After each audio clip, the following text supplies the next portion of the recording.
Hey, what's up, everybody? It's your boy Trey, back with another video. This video is an update to the TikToker that hit the guy that was crossing the street, the pedestrian. Well, I got an update on that. Apparently, she was arrested and then released. So I got 3 clips that's going to describe all this. I won't interrupt it. I'm just going to let it play through. So let's get started.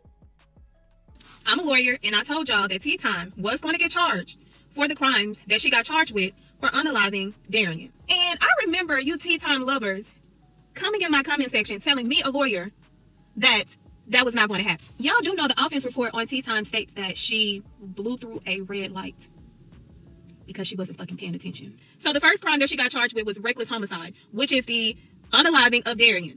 I told y'all that was going to happen because she was not paying attention to the road because she was too busy on here spilling spoiled tea to pay attention to the road. That's reckless disregard for human life. Tea Time's second offense was aggravated use of a device. I told y'all in the state of Illinois, it's illegal to operate a motor vehicle while actively streaming using your device on TikTok live. Tea Time fans really thought that she was not going to get charged. That's a reckless disregard for human life. She better be glad it wasn't endangering a child because there was a child in the car. And there's past videos of Tea Time grandchild telling her to pay attention to the road. The reason why is aggravated use of the device because she manipulated TikTok. Tea Time used a green screen to manipulate TikTok to allow her to use the device while she was driving to live stream, which is aggravated. That's why I tell y'all, anything y'all say, post, stand, receive, do, can, and will be used against you. And the fact that she was live streaming, the fact that it was out for the world to see, including law enforcement, a grand jury was going to indict Tea Time. Justice was going to be served. Now, Tea Time has 2 criminal offenses that she's been indicted on. She's been booked in. Tea Time also have a civil matter for wrongful death. They're going to also add her insurance company. This girl thought that she could manipulate. Let Tea Time be your lesson. It's not that fucking serious. I'm gonna tell you like this: states across the United States is about to start cracking down on y'all, these streamers, TikTok, to stream. It was not that fucking serious. I don't know why y'all get on these goddamn apps and allow these apps to control and manipulate you into believing it's necessary. It can fucking wait. Tea Time wanted to be famous. Now she's famous, spending Christmas Eve in jail because she has been arrested. TikToker Tea Time arrested for fatal crash into pedestrian. Wrong time, place to live stream. And this right here is her mugshot. Now, let me be clear about a couple things. Number 1, she's facing 2 felony counts.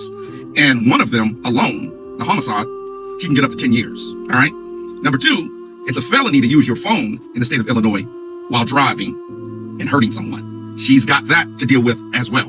Now, if she's smart in this particular case, she will make a plea deal, do 5 years, get out, and she can come back and do messy talk in 5 years. Well, I don't think that they're going to ever let her get on social media again after this situation. If she makes any type of plea deal, that's going to probably be a part of the deal that she can't be on social media. But have you guys seen her mugshot up here? She looks like she's 65 years old.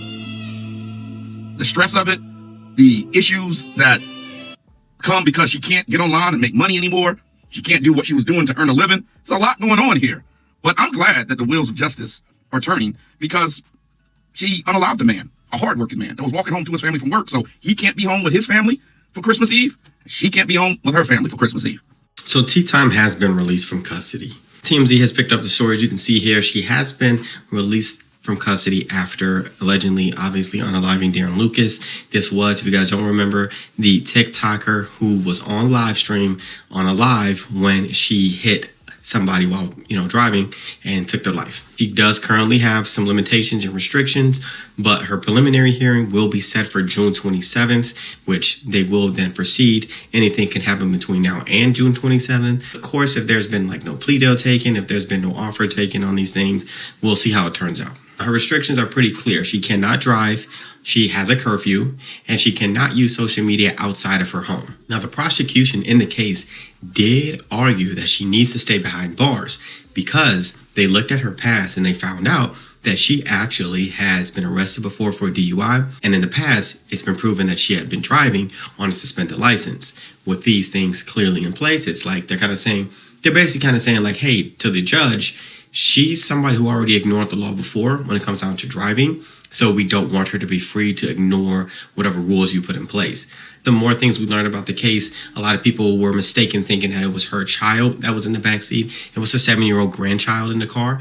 A lot of people did know that. They know the story behind it, but there's a lot of people who did not. Another very wild thing that we learned, though, is that she did not stop the car when she hit Darren Lucas, the victim.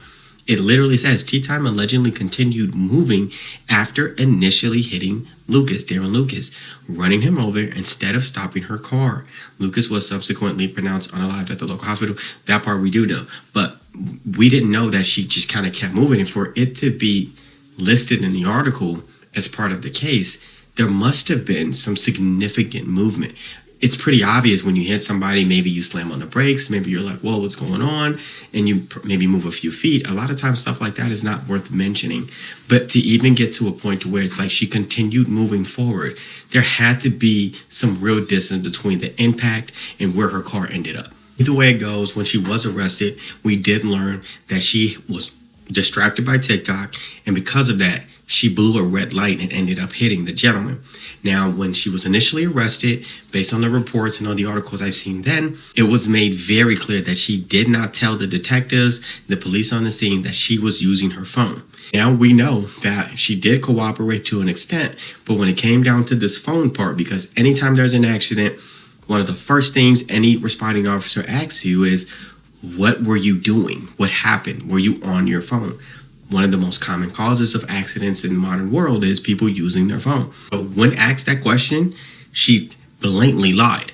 Her phone would have been confiscated immediately if she said, yes, I was on my phone. She would have at least been arrested to some extent. We know for a fact that the investigators and the detectives did not know this because it wasn't until TikTokers, you guys, actually sent over the video to the detectives that now opened up a whole new, part of this case. Either way it goes, I reported on this before, a reckless homicide charge. She's looking at about 2 to 5 years. There's another charge involved as well. I don't know what the sentencing guidelines are on that, but there's going to be some significant jail time behind this.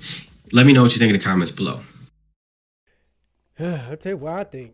She should not got released. She should have stayed in jail. I don't think she should got released.